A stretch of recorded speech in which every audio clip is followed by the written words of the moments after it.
This is Dr. Stephen Liu from Georgetown University. We are coming right up on the World Conference on Lung Cancer, the annual IASLC meeting. This is held September 6th to 9th, 2025 in Barcelona, Spain. This meeting, we have a rich program of educational updates to summarize all the changes we've seen really in the past year in the treatment of all things thoracic, be it lung cancer, thymic cancers, mesothelioma, early stage, late stage.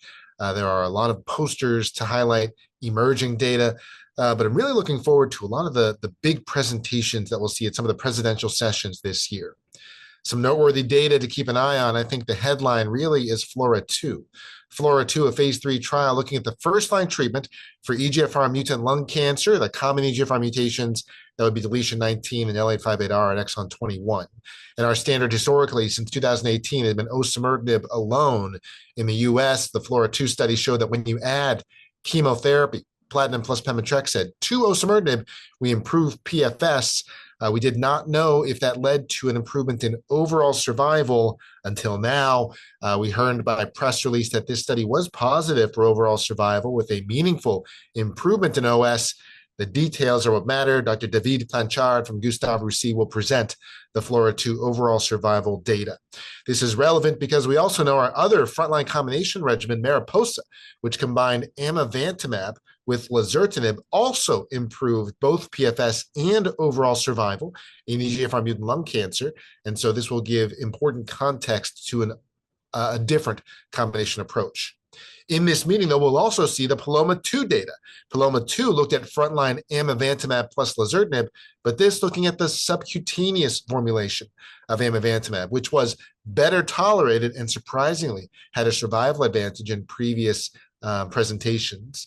This data will be presented by Dr. Susan Scott.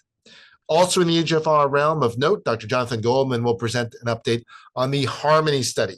This is for patients who have already progressed after tyrosine kinase inhibitor, so patients post-osimertinib were randomized to receive chemotherapy with ivonescimab or placebo. Ivonescimab, a bispecific antibody that targets PD-1 and VEGF. And so we'll see what is the addition, what is the improvement in outcomes with the addition of ivonescimab to chemotherapy. So another relevant study.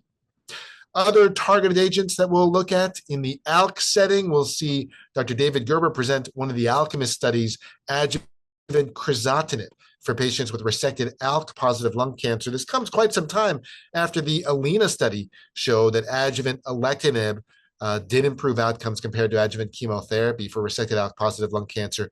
This looking at an older TKI, which is relevant, I think, particularly in areas where alectinib may not be available for cost reasons.